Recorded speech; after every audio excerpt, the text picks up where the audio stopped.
안녕하세요. 김명입니다. 네, 오늘은 저의 그 영상을 보시고 구독자님께서 직접 사연을 보내주신 그 내용인데요. 가끔 가다가 이 영상을 보시다가 본인의 사연을 댓글로 보내주시는 분도 계시고 또 직접 전화를 하셔서 본인의 그 사연을 이렇게 말씀해 주시는 분도 계시는데요. 어, 어떤 분은 그냥 전화로 간단하게 답을 해 드릴 수 있는 그런 사연이지만 어떤 분의 사연은 본인이 아니고 자녀이거나 또는 남편이거나 아내이거나 또는 특히 이제 손녀이거나 이런 경우에는 본인의 그 이야기를 들어야 되는 그런 부분이 있어요. 그리고 정확한 분석과 진단을 위해서는 심리 검사도 해야 되고, 그래서 오늘은 사연을 보내주신 우리 구독자님의 사연을 읽어 드리고 거기에 대해서 그러니까 일반적인 얘기밖에 할 수가 없는 게 어 본인의 이야기가 아니라 손녀가 지금 손을 심하게 뜯는 거에 대해서 이제 염려하시는 할머니께서 직접 양육을 하시는데 이제 그런 사연을 보내주셨습니다. 그래서 그 사연을 좀 보고 어 일단은 제가 좀 말씀을 드리도록 하겠습니다. 제가 그 사연을 보내셨는데 내용이 중1 되는 소녀입니다.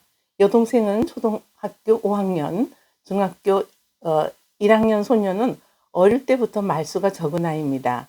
산만하지도 않고 집중력은 좋아서 학교 성적은 상위권입니다.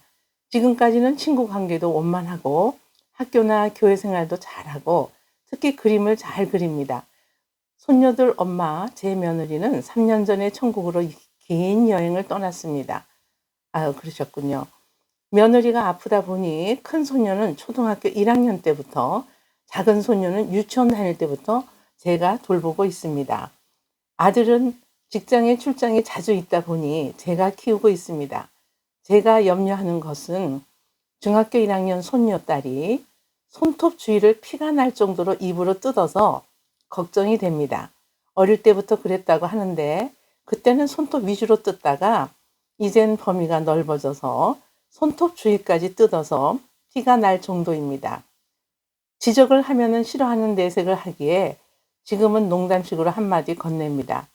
할머니가 너 잠자는 시간에 몰래 들어가서 연고 바르고 밴드 붙여 놓는다.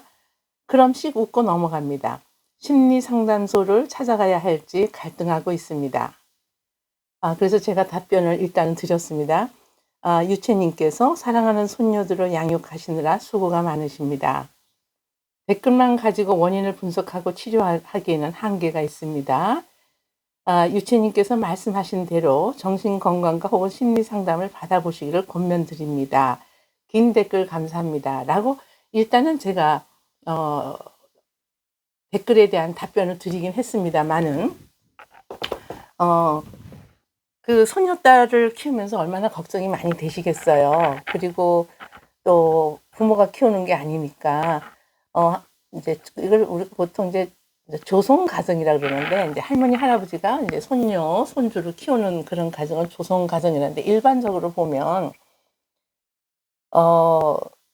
그러니까 뭐 다 개개인마다 사연이 있지요. 그러니까 이렇게 함부로 얘기를 할 부분은 아닌 것 같고 이렇게 대충 얘기를 할 게 있고 직접 이 손녀딸을 만나서 심리 상담도 해 봐야 되고 뭐 심리 상담 가장 기본적인 뭐 HTP 검사라든가 그 손을 뜯는 원인을 찾아서 그걸 이제 심리 상담을 통해서 이제 치료해 나가야 되는데 일단은 일반적으로 손을 뜯는 아이들의 그 특징은 뭐냐면 정서적으로 긴장하고 있거나 상당히 불안하기 때문인데 그렇다면 왜 긴장을 하는지 그러니까 이제 원인을 이제 그 아이하고 직접 면대면으로 상담을 해야 되겠죠. 심리 검사도 하고 그러면 이제 일반적으로 이제 양육자의 문제가 드러나는 경우도 있고요. 그러니까 긴장되고 불안한 환경을 조성하고 아니면 본인 스스로가 지금 이 구독자님 경우는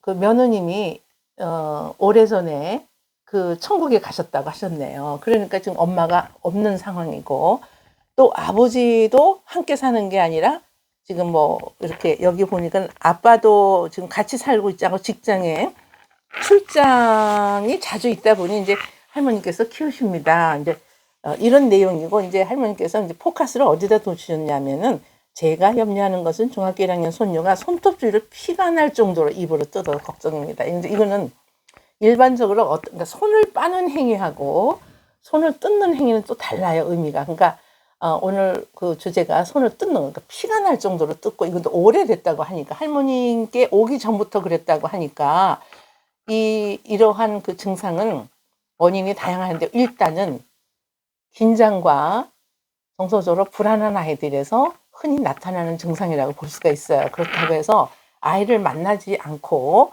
어떤 심리검사도 없이 그 본인의 이야기도 들어보지 않고 제가 여기서 함부로 이 할머니께서 보내신 내용만 가지고 진단하고 분석하고 대처 방안을 제시하는 것은 사실은 조심스럽습니다. 그래서 할머니께서 그랬어요. 여기 보니까 심리 상담소를 찾아가야 하는지 갈등하고 있습니다. 당연히 가셔야 합니다. 전문가에게 가서 심리 상담 센터에 가셔서 지금 저에게 하신 이 말씀을 드리고, 그러면은 이제 보통 검사를 하면 여러 가지가 나와요. 이제 그 할머님 말씀만 들을 수는 없고, 이제 본인이 뭐 HTV 검사다. HTV 검사라는 거는 이제 가장 심리 검사에서 기본인데, 이제 다양한 검사를 하고 상담을 통해서 이 아이가 손을 뜯는 원인이 어디서 오는지를 찾아야 되는데요. 자기 본인의 문제로 인해서 어떤 문제 행동이 나오는 경우가 있고, 어떤 유전에 의해서 또 문제 행동이 생길 수도 있는 것이고, 아니면 양육자에 의해서 문제 행동이 생길 수도 있는 것이고, 아니면은 그 환경 자체가 할머니께서 양육은 얼마나 잘 하시겠어요. 귀한 손녀딸인데. 그러니까 여기 보면은 할머니께서 신앙이 아주 독실한 분 같아요. 이제 이거 외에도 댓글을 종종 보내주셔서 제가 이분을 기억을 하거든요. 근데 신앙이 아주 좋으신 그런 분이라서 아이들을 신앙 안에서 잘 키우고 있다는 그런 이야기도 다른 댓글에서 제가 보았거든요. 그런데 이제 신앙 안에서 잘 키우지만 때로는 이 아이들이 할머니가 모르는, 양육자들이 모르는 그런 고민이 있을 수가 있는데 할머니한테 얘기를 안 할 수도 있어요. 그래서 할머니 고민하지 마시고 가능하면 빨리 심리상담소나 뭐 정신의학과 가도 괜찮습니다. 정신건강과 가셔서 종합심리검사라는 게 있어요. 그런 것도 좀 해보시고, 그러면 이제 원인이 나옵니다. 원인이 나오고 뭐 요즘엔 아동 청소년들도 우울증이 상당히 많기 때문에 그런 검사를 통해서 이제 다양하게 나오거든요. 그러니까 이 아이가 엄마가 일찍 초등학교 때 돌아가셨고 아버지가 안 계시고 할머니 집에서 사니까 정서적으로 그렇게 평안하고 안정적이고 뭐 그러기는 사실은 좀 어려워요. 할머니가 아무리 정성을 다해서 기도하는 마음으로 잘 키우시겠지만, 그래서 저의 대답은 이 사연으로 봐서는 전문가의 상담을 통해서 좀 원인을 찾아야 되고, 원인이 다양하거든요. 이게 손을 물어뜯는 아이들 원인이.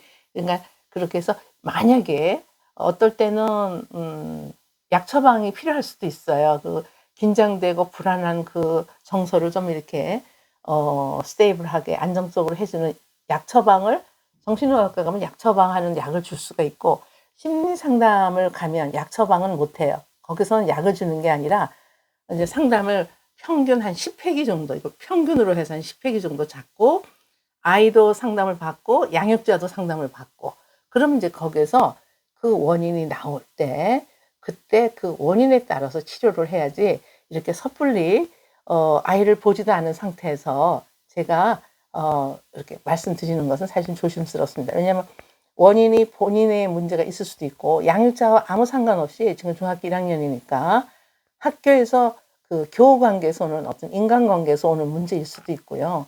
아니면 어머니가 돌아가셨다 그랬잖아요. 이제 거기에서 오는 어떤 그 슬픔, 그걸 표현은 못하지만 이제 그러한 것들, 그러니까 다양하게 있을 수 있으니까 정확한 진단을 위해서 정확한 심리 검사가 필요하다는 것을 말씀을 드리고, 댓글을 여러 차례 보내셨는데 이제 이거 말고도 항상 아주 그 귀한 말씀을 많이 해주시는 그 구독자신데요.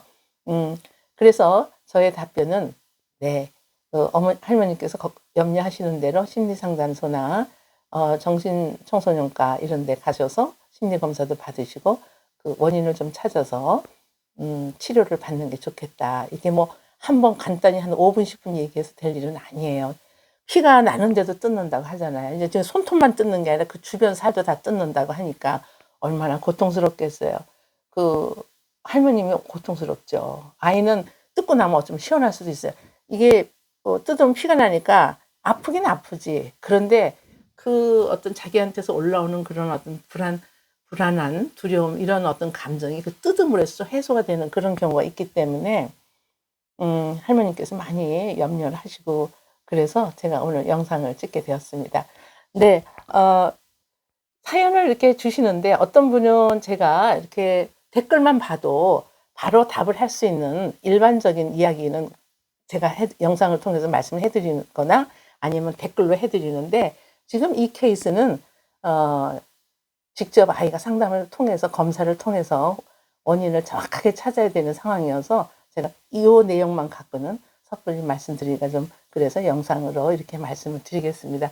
그럼 아이 때문에 많은 걱정을 하시고 하셨는데 이제 건강하시고 그리고 어머니 너무 걱정 마시고 심리상담소 가면 바로 원인 찾아서 그 이제 상담을 통해서 치료받을 수 있으니까 너무 걱정하지 마세요. 근데 그 방치하면 안 좋습니다. 또 다른 부작용이 일어나서 또 다른 문제 행동이 나올 수가 있어요. 그러니까 가능하면 빨리 가시는 게 좋을 것 같습니다.